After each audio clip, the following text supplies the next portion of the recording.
Hey everyone! So, as promised, I've had the Switch Lite for about a month now, and I wanted to get some time with it and finally give you my thoughts on it, a full, comprehensive review, and let you know if it's something that's worth your time or not. Or money. Definitely money. It's $200. Now, to fully understand my stance on the Switch Lite, I'm gonna do a little refresher on all the Switch models real quick. First off, we got the original Switch that came out in 2017 for $300, and it was a home console that you could play portably for 2.5 to 6 hours. In August 2019, a new version of that Switch came out in a red box. Also $300, but it replaced the old model, and thanks to a more efficient processor, can play portable mode for 4.5 to 9 hours with some extra quality of life improvements. Then 1 month later in September, we got the Switch Lite, which unlike the original, is a dedicated handheld device. It cannot play in TV mode, and it can only be played portably for 3 to 7 hours. That said, it's $100 less. Now this is where it gets kind of weird. I wanted the Lite when it was announced because it had a better battery than the original Switch, but the Switch V2 wasn't revealed until after this thing was announced, but it came out before this came out.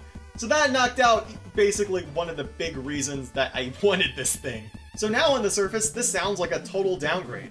Why would I buy this when I can save up an extra $100 and get a Switch with a better battery and TV mode? That's the question I asked before buying this system. Yet I still bought it anyway against my better judgment. But you know, after spending a lot of time with it, I think I finally get its purpose. So today I'm going to show you why the Switch Lite might be worth it.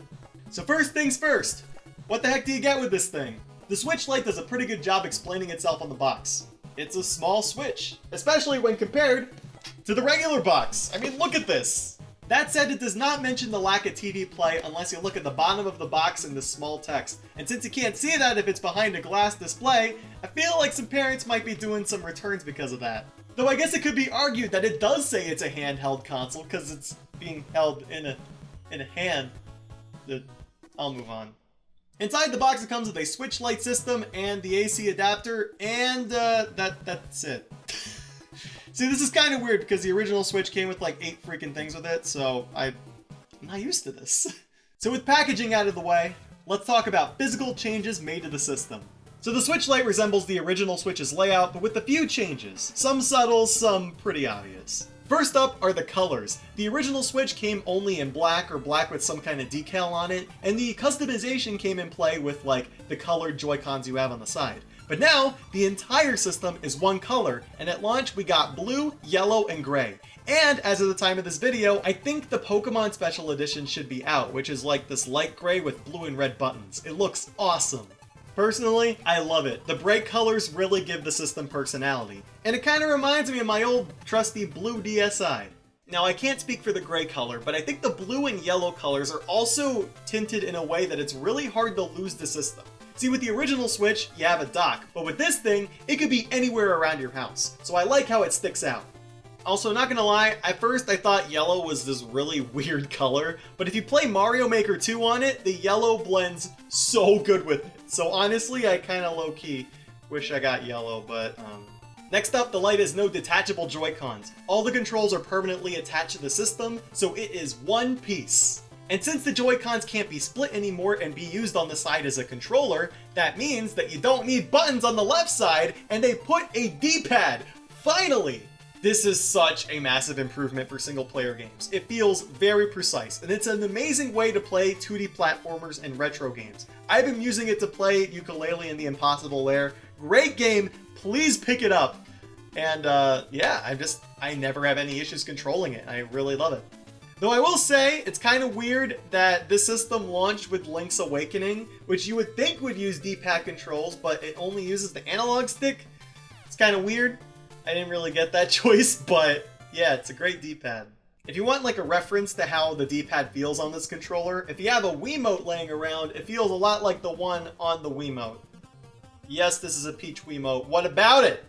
If I had one concern about the D-pad though, and this might just be my unit, the D-pad has this gap in the middle that's unusually large. I know sometimes you can shift the D-pad around on the console, that's not really an uncommon thing, but this one, I can clearly shift it up and down, and I'm really worried that sometime like dust might get inside of it and mess it up. I don't know, that's something only time will tell, But yeah, it's kind of strange. Moving on to buttons, they have a softer feel when you press them compared to the Joy-Cons, which are a lot clickier. The best thing I can compare these soft buttons to is a Pro Controller. If I had to choose between the clicky buttons and the soft buttons, I'd always choose the soft buttons, but I think that's just because I'm conditioned since a small child to not have clicky buttons, because I used to hide under the covers at night so I could play Game Boy, and if they were too loud, then of course my parents would hear it in the other room, and Mom, if you're watching this, I'm sorry. If you ground me now, like next time I see you, I understand. A small thing though, and I mentioned this in my Switch Lite accessories video, I feel like the face buttons are a little too close to the right analog stick. When you play games like Mario where Y and B are used, my thumb moves and clicks the right stick a lot, and it's kind of annoying. This might just be a me problem, and it's not really a big deal, but if you buy a grip for the system, I feel like that solves a lot of the issues there. And speaking of how it feels, the Switch Lite has a different finish than the original Switch. It's kind of hard to explain, but it feels more coarse, but in a good way. It keeps your hands from moving around a lot and repositioning them when you're playing games. I think it's a great addition, and it makes the system more comfortable overall. If you want something to compare it to in the house, if you have the DSi with you still, if you feel the back of the console, it kind of feels like that, or it's kind of, I don't want to say rubberized, but it like puts some resistance against you. It feels really good. Next up is the screen. The Switch Lite uses a 5.5-inch display versus the original Switch's 6.2-inch display. The screen seems to be the same quality as the one on the original Switch. It's very bright and warm, and the color scheme matches what it looks like in docked play, and that's great! The smaller screen also makes the pixels on the system a lot denser, and that really helps games look sharper. Things like pop-in and low-resolution textures that you'd see on the original Switch's screen may be a lot less apparent to you on the Lite, and for me that really helps out because I'm a person that finds that a little distracting. For instance, in Dragon Quest XI-S, great game, there is a lot of pop-in that is kind of close to you, and it's kind of understandable because the game is freaking huge in scope, but because of that, I like playing it on the Lite because I just don't notice these things as much and I could just focus on the gameplay.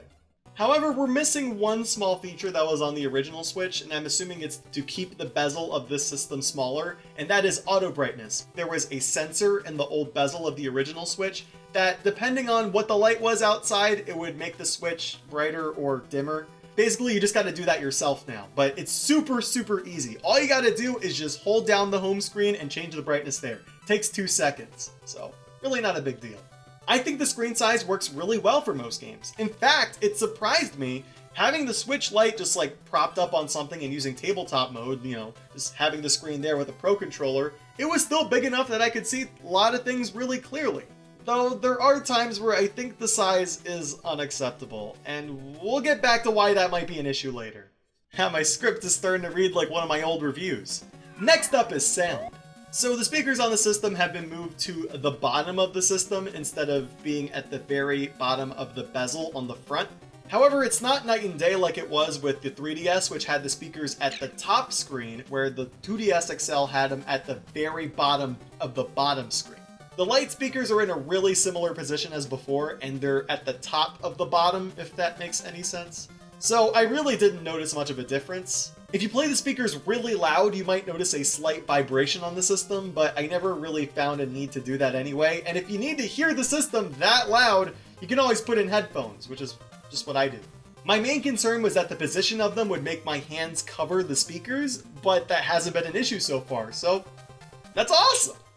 Okay, let's flip it over. So on the back, the kickstand has been removed since the system is mainly meant for single player, which honestly isn't that big of a loss. I kind of did not like the thing anyway because it only had one angle. Where the kickstand used to be, there is now a new flap for the micro SD card, and it works kind of like the game card slot. It's nice and it protects it pretty well. Like I said, I'm not really fussed about this because it's still pretty easy to prop up the system on things, and it seems to stick pretty well. And lastly, for physical changes, we have the size and the weight. So, I'll be honest, the Lite is longer than I hoped it would be. If you watched my designing a new Switch video, I wanted them to go with the clamshell design because that would allow for a bigger screen on the top screen and less width on the sides. They could just put all the controlling stuff on the bottom. But, you know, I don't mind it in the end. The Switch Lite doesn't really pass the pocket test with jeans, but if you have shorts laying around or you have a small bag, it still fits pretty great. If you're wondering about the size of this thing, the comparison I always tell people, if you find a Switch laying around somewhere, take a Joy-Con off of it, and that's basically the width of this thing. The length is also a bit smaller, but I'm sure you're more concerned about this, so. Something that also surprised me about the width of this system was the grip problem that I had with the older Switch was a lot better here. Basically, when I was holding the old Switch, there would be a gap where my hands are. I've said this a million times in older videos. But with the Switch Lite, my hands basically grab around the whole thing, and so that gap is much, much smaller there. And for weight, the Lite weighs about 30% lighter than the original Switch, and it is really obvious. I never found the Switch too heavy when I was playing it in portable mode, but now that I played the Lite for so long, going back to the original, it feels like a behemoth. And I always want to go back to the Lite afterward. It's that good. So obviously, a lighter console means that this system is very easy to hold in long play sessions, and I very much prefer playing the Lite if I'm going to play for several hours at a time. And when you take it around with you, it's so light that you might actually forget it's there or just confuse it for your phone, which I've done before, and I've left my phone at my house. Honestly, I think that's just really on brand for me at this point. Okay, so let's get deep into what y'all probably came here for. The system's drawbacks, and if they're enough to stop you from buying the system. So let's talk about all the downgrades that I found and what issues came up as a result. The first cut I want to talk about is the lack of rumble at all in the system. I was expecting at least like regular rumble, but it seems that HD rumble, regular rumble, there's nothing shaking in this machine. And honestly, when I think about it and playing the games for several weeks, I really ended up not missing the feature that much. Actually, a lot of times I just forgot the feature existed. And this is coming from someone who really, really loved HD Rumble and like the haptic feedback that it gave you with different games. It's just that it kind of made me realize that it's just a nice side thing to have in games and it's not really integral to the experience for like 99% of the library. I'm looking at you, Super Mario Odyssey. That said, if you want to make like a Rumble pack that you plug in at the bottom of the system that does HD Rumble for you, I would buy that in a heartbeat. If they're crazy enough to take out TV mode, they're crazy enough to make another Rumble pack. I don't think they've made one since like the DS days. So, you know what? Go for it. The second thing is something I mentioned at the beginning of the video. The Switch Lite's battery is barely better than the original Switch's, and that's really not good, especially when this is the system that's meant for portable play only. I kind of ran into a similar problem I had with the original Switch, where I was kind of discouraged to bring the system out with me places because I was worried that it'll just die in the middle of it being out, and then I'm going to be really bored when I'm out of the house.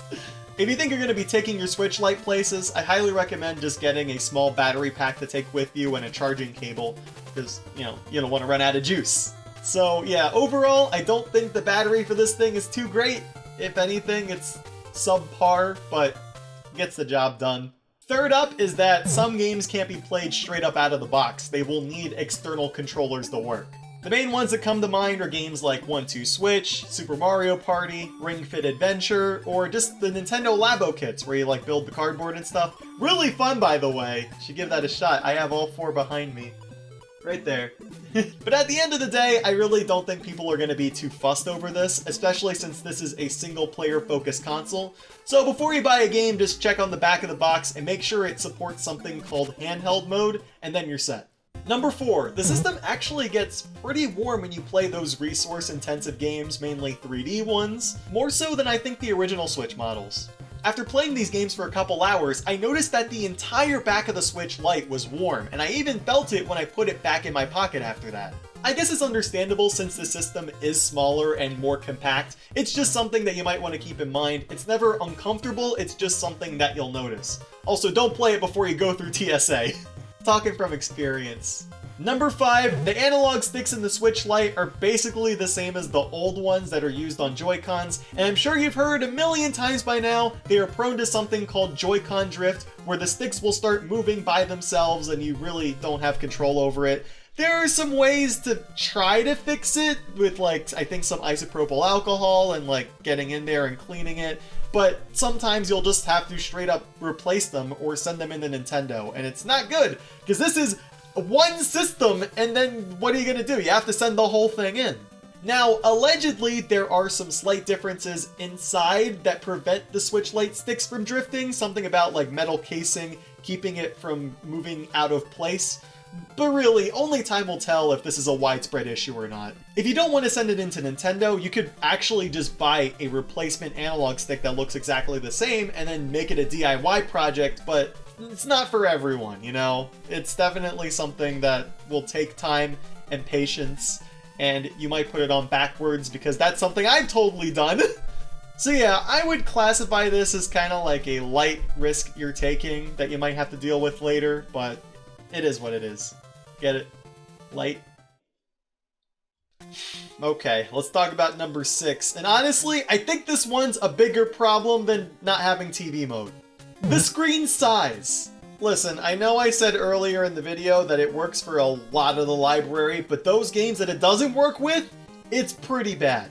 If you're buying the system for RPGs, some of the games will make you squint a lot, and in some cases, might give you a headache like it did for me. For my library, I think the biggest offenders were Octopath Traveler, the South Park games, Fire Emblem Three Houses, Dragon Quest Builders 2, and to a lesser extent, Dragon Quest XI's. Now, one of the workarounds that you have for this is the zoom button, where you can double tap the home button and basically zoom in however much you need to read text on the screen, but it's really not the greatest solution ever. You're stuck with this giant zoom bar at the top of the screen, and as of this video, I don't think you can get rid of that. If I only had a Switch Lite and bought these games, I would be very disappointed. In fact, I might just straight up return the game if I could. There is a solution here, but it really, at the end of the day, is not the ideal way to play these games. So my advice to you, if you plan on buying a game that requires a lot of reading and you have a smartphone that's an XL size, like for instance iPhone Plus models, and most Android phones are around 5.5 inches, which is the same size as the Switch Lites. If you read it on your phone and it's legible, then you're good to go, but otherwise, maybe reconsider your purchase. As someone who bought this system in hopes that I would be able to play a lot of these really heavy RPGs, it kinda let me down, but luckily it is a small fraction of the library. And lastly, you saw this coming from a mile away. The lack of docked play on the system. So, how do I feel about it? Well, as someone who played basically 50-50, half handheld, half docked play, I really didn't mind it as much as I thought I would. I mean, yeah, the option would have been nice, but when you sit down and think about it, when you have the extra controllers you have to buy, the cables, the separate dock, by then you have enough money that you could just buy an original Switch. This is really obvious, but this thing is meant for handheld play, so if you do docked play only usually, this isn't going to change your mind. But please consider this, as someone who was 50-50, I have not got my original Switch out of the dock. I've only been using my Switch Lite for portable play. Period. Well, besides taking it out for this video, but hey, that doesn't count. But yes, I can confidently say now that I exclusively play portable mode with the Switch Lite. If I have any issues reading text on the screen, I just play the system docked, and that works for me just fine. The system is not for everyone, but I think for a huge chunk of the Switch crowd, it's appealing. So to wrap this video up, I love the Switch Lite. When the game is tailored to the experience. Despite me worrying about it dying on me, having a small, lighter Switch on me whenever I want really helps me get more gaming done, and it's awesome. It fits in half my pockets. It's great. And that's not even getting into the style of this thing. This is one of the most beautiful, stylish Nintendo portable consoles to date, in my opinion. It's... Mwah! I really do wish the screen was a little bigger, or some games just increased their font size via an update, but the vast majority of the library is a dream with this thing. And in those cases, I would dare say it is the definitive way to play in handheld mode for the Switch. But at the end of the day, would I recommend the Switch Lite to you? Well, I'm sure you've heard this a million times already, but it depends. So let's talk use cases here. If you want to get into the Switch on a budget, or you feel like you won't use TV play at all, get the Switch Lite. If you have a Switch already and you play in portable mode a lot, I would recommend getting it so you have both. So you could have the Switch Lite for portable mode, and you have the regular Switch for docked play. It is a great way to experience the library, and it could help you get the Switch out of the house more in more scenarios. If you want a gift for a kid, or a friend, or a loved one, and have a big Switch already in the house, I highly recommend the Switch Lite. However, if you use docked play almost exclusively, you want the Switch to be a social experience with others, or any of the drawbacks that I mentioned in this video are deal breakers to you, then I would just get the original Switch first. If you want a Switch Lite, you can always get one later. So that's all I got for today. If you like what you saw, please consider leaving a like on the video, it really helps out my channel, and also consider subscribing if you want to see future Nintendo content from me. And please let me know in the comments what kind of Switch owner you are or would like to be. Are you primarily going to use the Lite, or are you going to use the original, or maybe both? And who are you going to get it for? If you haven't seen the past 6 or 7 videos from me, I'm really interested in these things. Okay, so I gotta say, as cool as this Switch is, I'm terrified of putting this thing in my pocket a little bit. Like, look at this. You put it in, you have to, like, push the sticks in like this. Oh god, that's cringe. You know, I'm really asking for it. People are like, oh man, you're gonna get Switch Lite drift? It's gonna be me. Let's be real.